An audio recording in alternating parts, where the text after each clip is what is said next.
Welcome to the Star Sports Breeders' Cup briefing, where we will be looking at the feature races from Friday and Saturday. But firstly, to start with the Friday, we have you covered from both sides of the pond here. I'm joined by Kaitlin, who you will know as an American racing expert and broadcaster, who actually needs to go on air straight after this. So we're going to be whizzing through these races. Scott Finley, American racing expert and industry maestro. And then we have Bill Esdaile, who many Star Sports fans will know from many of these Zoom previews before, who is a City AM racing editor. So first, just before we dive into the five feature races from the Friday, Kaitlin, come to you first. Obviously, being over that side of the pond, what are the main stories kind of coming out of Del Mar ahead of the Breeders' Cup this year? There's a lot of stories going on for the races this year. We have a record international contingent that is going to be coming over to contest the Breeders' Cup between horses coming over from South Africa, Europe, as well as a record number of horses coming from Japan. I believe 19 horses are coming over from Japan. So going to be a really big contingent. There's a lot of really good storylines as far as horses go. Torpedo Anna looking to cap off what is potentially going to be a Horse of the Year campaign in the Breeders' Cup Distaff. And then, of course, City of Troy in the Breeders' Cup Classic going to be facing off against Fierceness, 3 horses from Japan, as well as Next, who's been one of the most consistent horses here in America this year. He's a dirt marathon coming back in the Classic. So exciting addition to the Classic, but overall just a great Breeders' Cup that we're really looking forward to. Yeah, good stuff. And Scott, from your side, how does Del Mar stack up for you compared to the other racetracks that obviously get incorporated into the Breeders' Cup circuit? Well, the thing about Del Mar that punters, especially in the UK, need to take into consideration, it's a 1 mile dirt oval for the main track, but the turf course is 7 furlongs round, tight bends. The turf sprints both on the Friday and the Saturday are going to be completely different types of racing surfaces and course layouts than the British and the Irish horses have ever faced. Typically, all of the sprint races in the UK and Ireland are all in straight course. You only got about a furlong and a half run in. So I'm definitely leaning away from the Europeans in those turf sprints. Del Mar, Southern California, the weather will be beautiful. The going will be firm. That's another factor when you take into account the Europeans, which have primarily been racing on good to soft or soft going throughout the year. Yeah, but especially in recent times, we obviously went to Champions Day at Ascot the other week, and it was completely bottomless. So I'm sure it'll be a different service completely when you get to the Breeders' Cup starting from tomorrow. Right, let's dive straight into the races. So Bill has already told me that he doesn't want to get involved in the dirt action. So we're going to start off with the 9:45 tomorrow, which is the Juvenile Turf Sprint. In terms of a betting show here, Ikoro Sieg is your favourite at 4-1, Asterius 5-1, Big Mojo 5-1, Whistle Jacket 5-1, and then we're 8-1 bar. Bill, to come to you first, there's obviously a decent European and Irish contingent here. What's your thoughts on the 9:45? Yeah, well, the Japanese horse is favourite. 2 from 2, American bred, look really good over 6 furlongs in Japan. And you'll throw in kind of Japanese form against US form, against English form, against Irish form. So it's a harder puzzle to solve than you might think. Japanese horse probably deserves to be favourite. Wouldn't be a bet for me. The English horses are all much of a muchness. Asterius, Big Mojo, Whistle Jacket, not much between them, particularly on the Doncaster run. Asterius, Big Mojo, and Magnum Force. I'm going to put up Magnum Force for Ger Lyons and Colin Keane at a double figure price. I think the race is going to be run to suit this horse. They're going to go really quick, and he's going to get cover. He was too keen at Doncaster last time. I think both his mum and his dad love fast ground, and I think he's going to get towed into the race. And I think at a double figure price, he could just upset a few. There you go, 10-1 with Star Sports Magnum Force. And Kaitlin, for you? I'm going to end up on a pretty big price in this race as well. I'm actually going to go to Shareholder here in this race for Carl Burke and William Buick.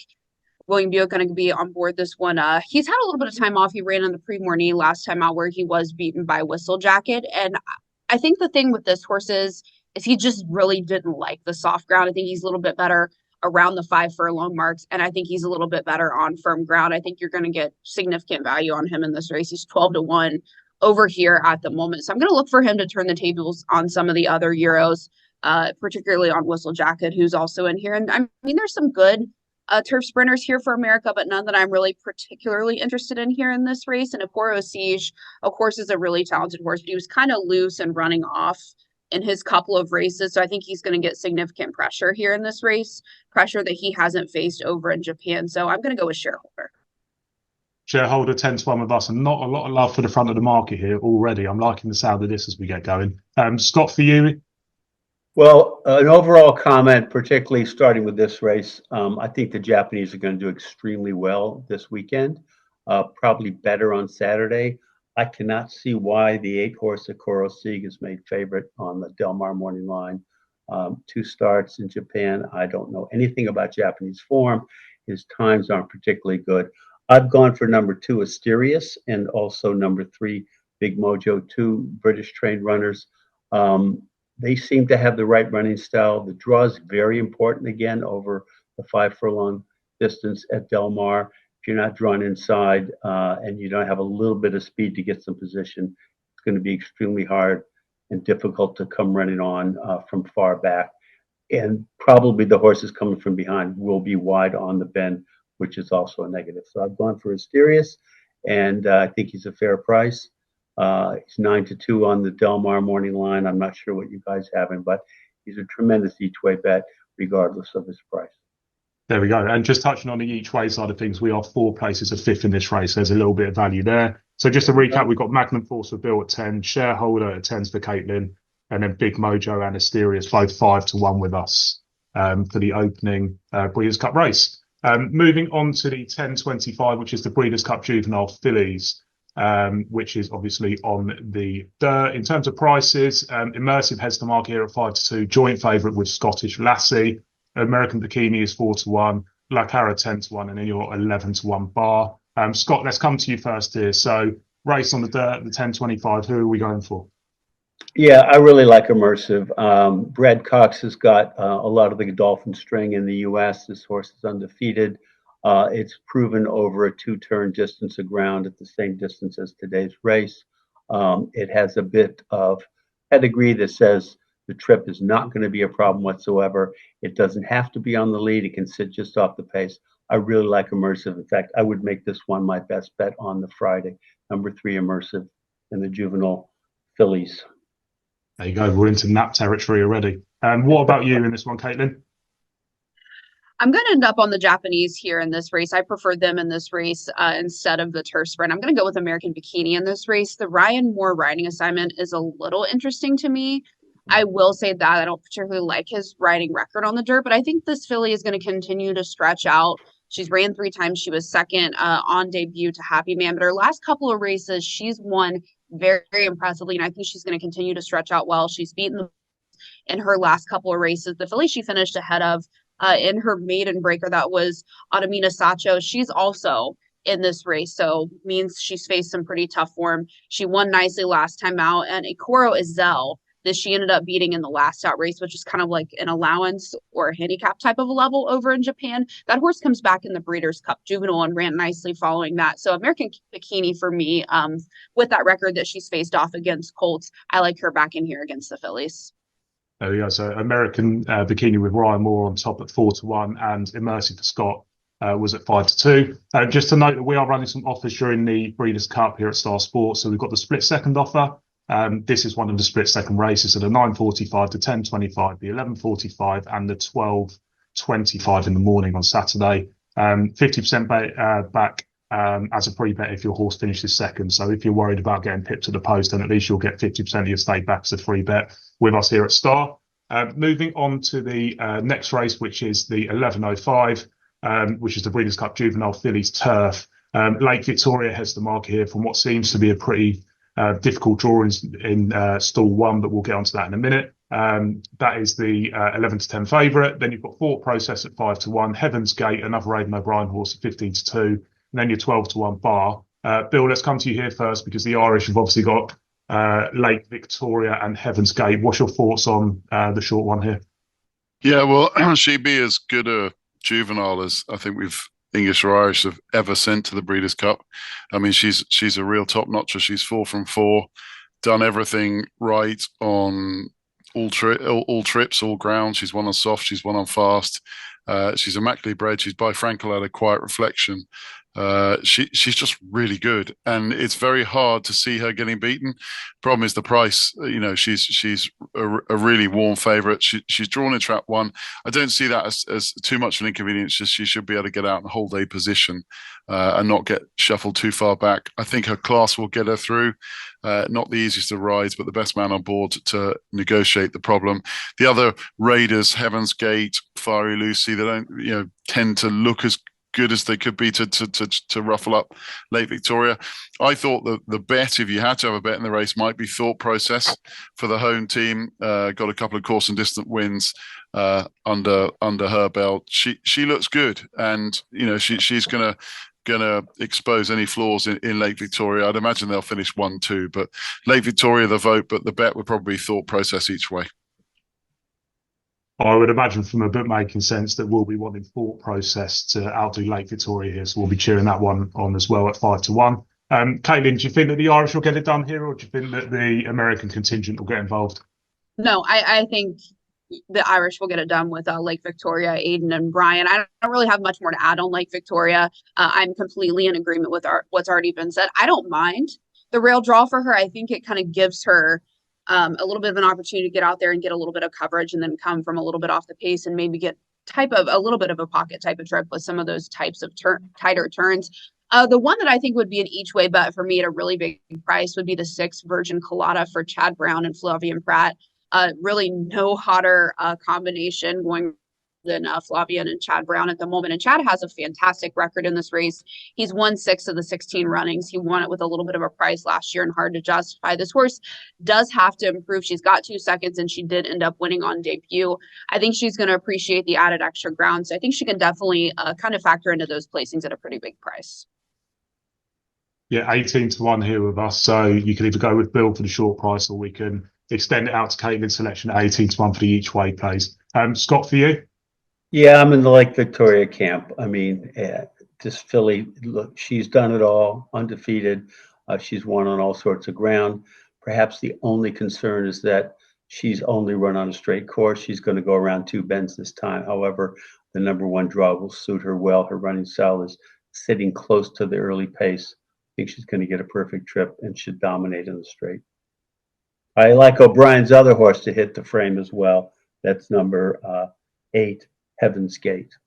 Heaven's Gate. So maybe a reverse forecast, or there you go. There's the exactly American exacta bets. Yeah, I knew you'd try and get an exacta or something in there somewhere. So there we go. So Lake Victoria, and then at a bigger price, Virgin Colada at 18-1 for the guys. Moving on to 11:45, the Breeders' Cup Juvenile. You've got East Avenue, who heads the market here at 2-1. Chancellor McPatrick is 7-2. Jonathan's Way 11-2. Gaming 7-1, and then we're 8-1 bar. Kaitlin, let's come to you first here. What's your thoughts on this one? Up on Jonathan's Way here in this race. I've seen both races from him and East Avenue in the flesh. 2 very impressive horses. Chancellor McPatrick is also very, very talented. I think the pace is going to be quick in here, and I'm not sure somebody's going to be able to completely go with East Avenue on the front. I think Jonathan's Way is going to be relatively close. I think a Baffert or 2 is probably going to be pretty forwardly placed in this race. But Jonathan's Way has proven that he can win from last, or he can win all the way on the front end. So I like the versatility that he possesses. The Phil Bauer barn has been really looking forward to stepping this horse up to 2 turns. So it's going to be Jonathan's Way for me. And I think with the money that both East Avenue and Chancellor McPatrick are going to take in this race, he's going to be the one that's the value in this group. So Jonathan Way to pick them up coming into the straight then. Scott, what's your thoughts on the 11:45? Obviously, East Avenue has been well backed, was 5-2 into 9-4, and now 2-1 with us. Well, a key point to make here is that Bob Baffert, who dominates Southern California racing, particularly in group races, has 3 runners in here. I'm going for the other Baffert horse, which is number 6, Citizen Bull. The favorite is most likely to be number 7, Gaming, also Baffert, but Gaming wants to be on the front end. As Kaitlin pointed out, there's going to be a tremendous amount of pace pressure in here. I think that Citizen Bull sits a nice trip just off the front runners, providing gets room in the straight, just runs on and beats them all. There you go. So 8-1 Citizen Bull, and it was 11-2 for Jonathan's Way. We'll move on to the feature race, the 12:25, which is the Breeders' Cup Juvenile Turf. So the last one we're going to cover from Friday. You've got New Century is in there at 4-1 favourite, Alcadora 11-2, Amori City 7-1, Henri Matisse, the Irish contingent 15-2, the Wacko Kid 8-1, who we've actually laid for a decent amount. I think it was at 14s a while back. Zulu Kingdom 8-1, then your 11-1 bar. Bill, let's come to you first here. One on the turf. What's your play in the Breeders' Cup Juvenile Turf? I wasn't overly sold on the European Raiders in this race.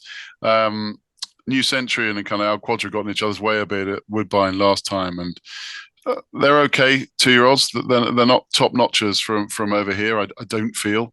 And Amori City's got a little bit to prove. This is a horse that won at Goodwood back in the summer, and then was well and truly put in his place at the Curragh last time. So I was quite happy to take the European Raiders on, and I was interested in Chad Brown's runner, Zulu Kingdom, who began live for Andre Fab this summer in France and won his maiden well, and has come over to the US and is 2 from 2. Looks to be improving with every run, stays, likes the ground. I thought at the prices, Zulu Kingdom might just be the play and might be the value against the European Raiders. Zulu Kingdom 8-1, and there's plenty of nice prices flying around here, which is always good to hear as a bookmaker. Kaitlin, what's your thoughts on the 12:25, the Breeders' Cup Juvenile Turf? I haven't totally sorted this race out yet. I think it's a wide open affair. I'm kind of with you. The European Raiders maybe leave a little bit to be desired. At the moment, at some big prices, I'm going to take the 2 inside horses, Satona Carnival as well as Dream On. Dream On's coming out of the same race as New Century and Al Quadra. And if you don't think those two are top notch, this horse was also involved in the bumping and whatever was going on in the previous races. This horse has continued to really improve. So I'm thinking maybe if he can be pretty forward in this race, he's going to run really well. And Satona Carnival won a grade 3 last time out at Hakodate in Japan. He won really impressively, breaking the maiden. That was going a little bit further. He's going to stretch out to the mile, which I think is perfectly fine for him here in this race. So I think you're going to get really good prices on these 2 horses. So if you're looking to take on some of the lower priced horses, especially the ones coming in from Europe, or maybe you don't like the Chad Brown horse, I'm going to go with Satana Carnival and Dream On. I really wanted to like Henri Matisse in this race, but I think he's pretty much eliminated by the draw. So 11-1 Satano Carnival and 25-1 Dream On. So 2 against the field there that you can take each way in the early hours of the morning over here. And Scott, last race on the Friday we're going to look at. Have you got a strong selection like you had with Immersive earlier on? Yeah, I really like. Well, I don't really. It's a very tough race, as everyone's pointed out. But the summer stakes at Woodbine, we have 3 coming out of that race. That has been a key trial for the Breeders' Cup Juvenile Turf over the years. And I'm going to go for number 4, Al Quadra, which is Charlie Appleby's horse. Had a lot of trouble in running in that race, was bumped and was 7 wide, just missed. I think it's interesting that James Doyle is up now instead of William Buick. The other 2 coming out of that race also have a big shot. I like Dream On and also like the Waco Kid as well. So that to me is going to be the key trial, and I'm going for Al Quadra. Good stuff. So that rounds us off for the Friday. Let's just come back to each of you for a nap selection. Let's start with you, Scott, because I think it's going to be Immersive, isn't it? Yeah. Well, it's a tough call between Immersive and Lake Victoria, but Immersive looks to be the goods, and you got to stick with that one for your nap on the card on Friday. Okay, so Immersive for you, Scott. That's around the 5-2 mark. What about you, Kaitlin? I think I'm probably going to end up with my napping Jonathan's Way. Jonathan's Way, that's 11-2. And Bill? Yeah, I'm going to go Magnum Force in that 9:45, the Breeders' Cup Juvenile Turf Sprint. Now that you're offering 4 places. There we go. So Bill's going to be diving straight into the Star Sports app straight after this. Right, thank you very much, guys. That rounds off the Breeders' Cup on the Friday. We'll be back shortly, and we'll be previewing all of Saturday's races, which will be a slightly longer Zoom call, I'd imagine.